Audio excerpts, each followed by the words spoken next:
अस्सलाम वालेकुम।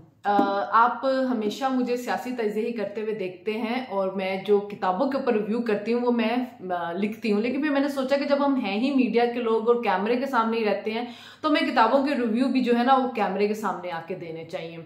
तो मैंने बहुत सी किताबों के ऊपर रिव्यू दिए हैं। आज भी मैं एक किताब का रिव्यू देने के लिए आई जो मैंने पढ़ी है, मुझे बहुत अच्छी लगी है।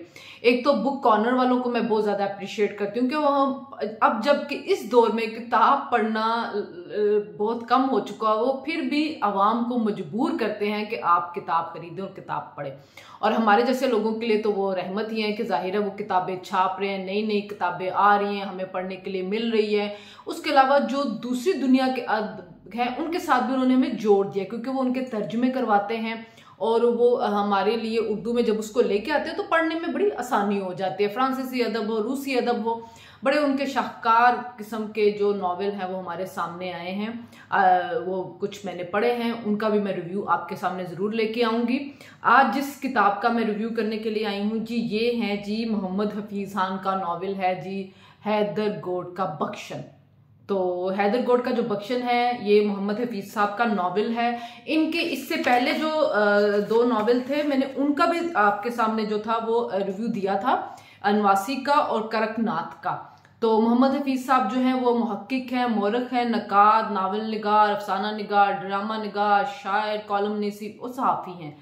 तो उनको बहुत से जो है अवार्ड भी मिल चुके हुए हैं। टीवी के लिए उन्होंने ड्रामे वगैरह भी लिखे हुए हैं। जो किताबें उनकी वैसे तो इसके अलावा 4 नॉवेल और हैं, मैंने 2 पढ़े हुए हैं, अनवासी और करकनाथ। अधूरे लोग भी हैं, मनतारा भी है उनका। ये जो इनका जो नॉवेल है, वैसे जो मोहम्मद हफीज़ खान है उनका एक अंदाज मुझे ये बहुत अच्छा लगता है कि जो हम अपने पीटीवी के पुराने ड्रामे हम देखते थे जिसमें एक सस्पेंस का एलिमेंट जरूर होता था, जैसे अमजद इस्लाम अमजद साहब के जो ड्रामे होते थे तो उसमें एक सस्पेंस का एलिमेंट होता था, इनके नॉवेल के अंदर भी होता है। एक तो हम जैसे जो सहाफ़ी हैं उनके लिए ये बड़ा एक मतलब मज़ा आता है पढ़ने में कि सियासी हालात उसके अंदर होते हैं।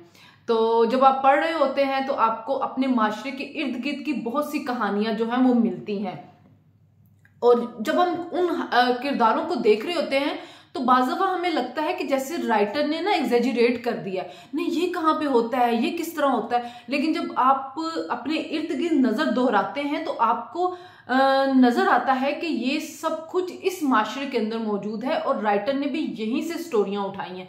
तो आहिस्ता आहिस्ता आपको भी अपने इर्द गिर्द वो सारी स्टोरियाँ, वो सब किरदार चलते फिरते नज़र आ रहे होते हैं।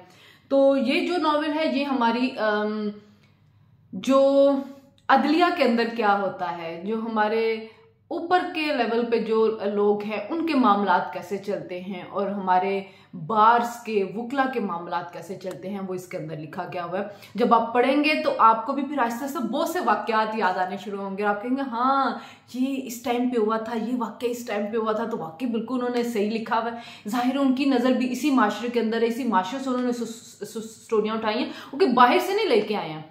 तो ज़रूर पढ़ें और पढ़ के आप सब भी अपना रिव्यू दें। और जो सस्पेंस होता है, एक किरदार है इसमें जी नायाब, आप ढूंढते रहेंगे वो कौन है, क्या वाकई वो इतनी अहम है, पूरा नॉवेल इसके इर्द गिर्द, क्योंकि वो किरदार आपके सामने नहीं आ रहा। वो किरदार है क्या, वो किरदार सोचता क्या है, उस किरदार की कहानी क्या, लेकिन पूरी कहानी उसके इर्द गिर्द घूमते और आखिर में जाके आपको पता चलता है कि वो क्या किरदार था, वो क्यों इतना अहम था और क्यों ये सारा कुछ उसके लिए रचाया गया था। तो ज़रूर पढ़ें। और मैं फिर एक दफ़ा अमर शाहिद साहब का, गगन शाहिद साहब का शुक्रिया अदा करूंगी कि जी अल्लाह ताला उनको कामयाबियाँ तरक्कियाँ देते रहें कि वो हमारे लिए ऐसे खूबसूरत नॉवेल्स और ऐसे खूबसूरत किताबें लाते रहें। मैं जैसे जैसे किताबें पढ़ती जाऊंगी, काफ़ी ज़्यादा मेरे पास मैंने मंगवाई हुई है बुक कॉर्नर वालों से, तो मैं वैसे वैसे आपको रिव्यू देती जाऊंगी। तो आप लोग भी वेट मत करें। मोहम्मद हफीज़ खान का नॉवेल हैदर गोड का बख्शन बुक कॉर्नर जेहलम की वेबसाइट पर जाकर फ़ौरन